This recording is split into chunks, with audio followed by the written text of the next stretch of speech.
Hashem Svasai Tivtach Ufia Gitilasecha. We are now in the 7th parak of Hoshea.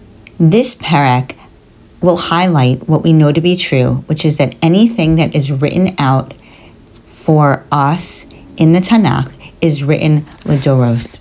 And so let's start and see what the message that this parak brings to our lives. Krof Eli Yisrael. What I want to do is to be a doctor to Yisrael, says Hashem. I want to bring the healing. I want to bring a time where they're no longer in pain. But what happens? V'nigla avon Ephraim v'ra'os Shomron. But what the Bnei Israel are doing are revealed. And when that's revealed, I can't do it. Because pa'alu sheker, they follow sheker. Ganav yavo, a ganav, who is supposed to do things only in private, is now so brazen and bolden and realizes that society is corrupt. We live in a corrupt society, says Hashem, and for that reason, there is a blockage, and I can't then help the Bnei Israel. It's also like a mashal of a doctor who has to uncover the wound to be able to let the pus out, but then has to rely on the person to wrap it, keep it clean. And Hashem's saying, I can't go through with the process unless I know and I have the wherewithal to believe that you are then going to keep it clean. Because what do? In your hearts, you don't remember Hashem.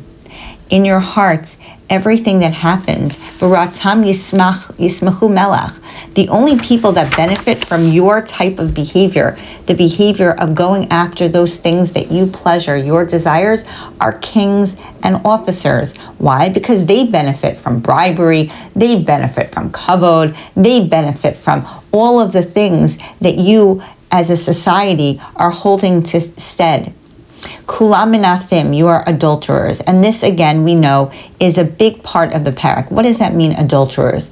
So adulterers, the pleasures in life, you look and you go after them. You see that as being the be-end and end-all of your existence. And it's like a tanur ba'ora ma'ofa. It's like inside, you're overheated by desire. And really, the only time that you are not going according to your pleasures and anything that you see that you want in life is when you're planning for it. And that is the only time. And so Yom Malkeinu, Heichalu, important days that are supposed to be for reflection, like a Rosh Hashanah or even a birthday. The only time in Tanakh that it talks about a birthday is really when it came to Paro.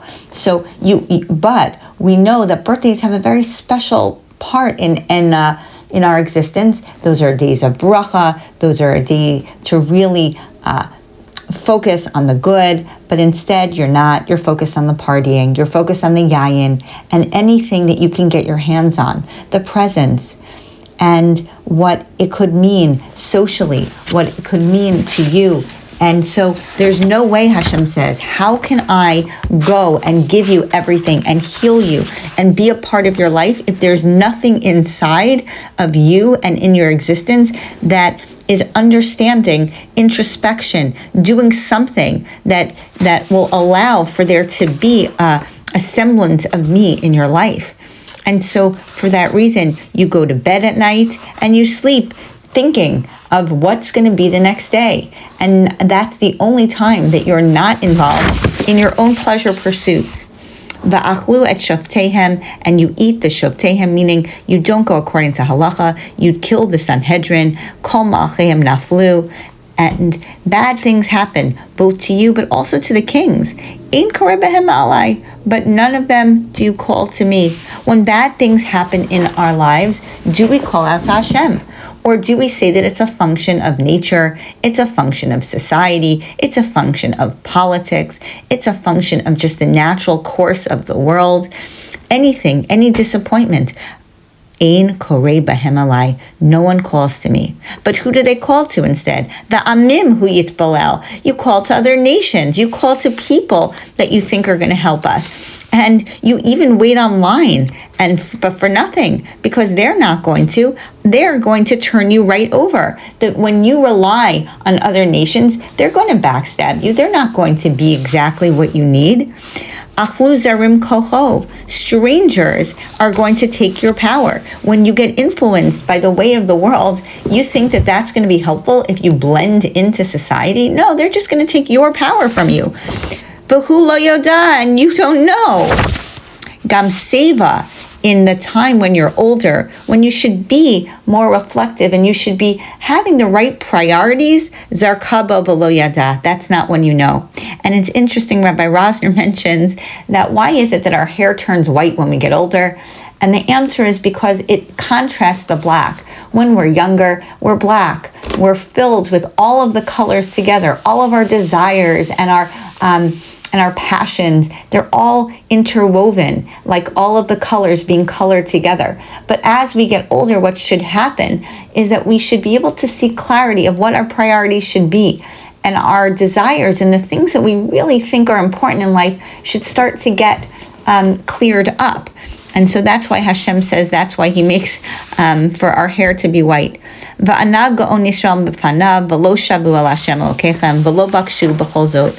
And you don't call out to Hashem. And so everything that I send you in life, those wake-up calls, those wake-up messages are for nothing, because it doesn't help you. Now, there are some people that don't do tshuva, but HaKadosh Baruch Hu says that there is a difference between not doing tshuva and something that is really bad. And what is that? The scoffers. He mentions that the people that scoff at Hashem, that they don't take life seriously. They just kind of go with it.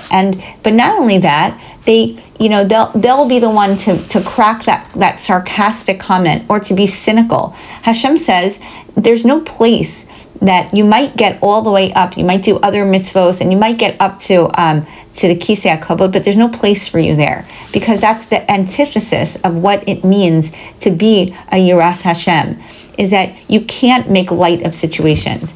And it's important to plan, but not in the kind of planning where you're just planning for the bad. All of the things here are looking for the good. And so Hashem then continues and compares us to a dove, that when an animal goes down in the earth, they have limitations. A bird is amazing because it can fly up to HaKadosh Baruch Hu and soar high the way nothing else can. And we are compared to the Ov HaShamayim because we really can soar high. But what happens when a bird doesn't have its wings? It's not functional.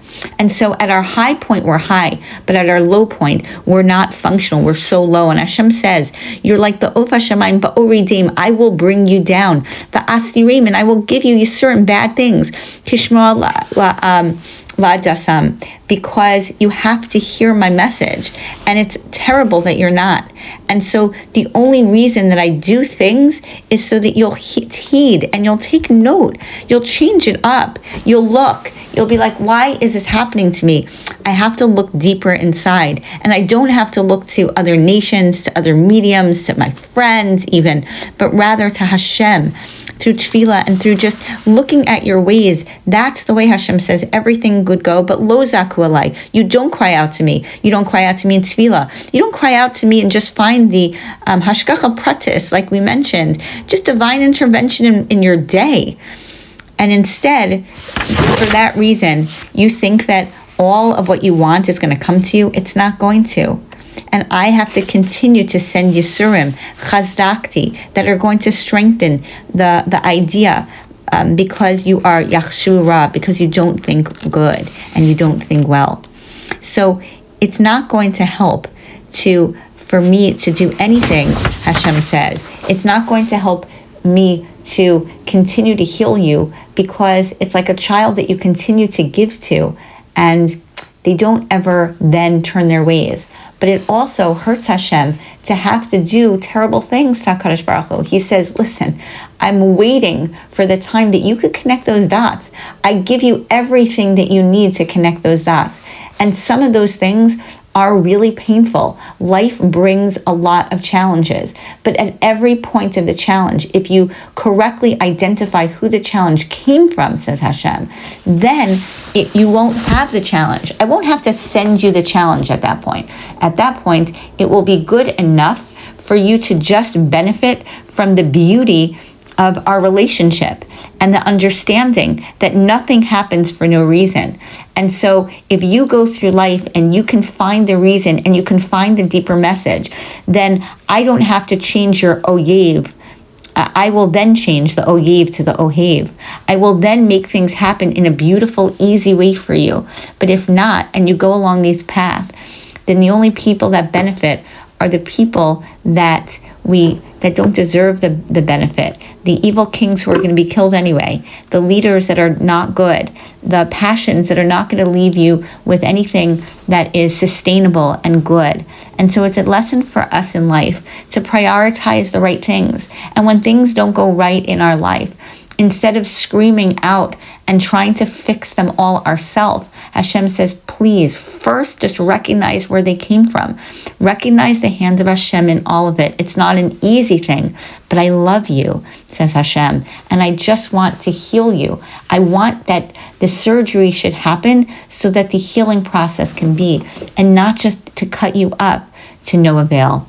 And so for that, this is truly a message for us as it is for the people in the time of Hoshea.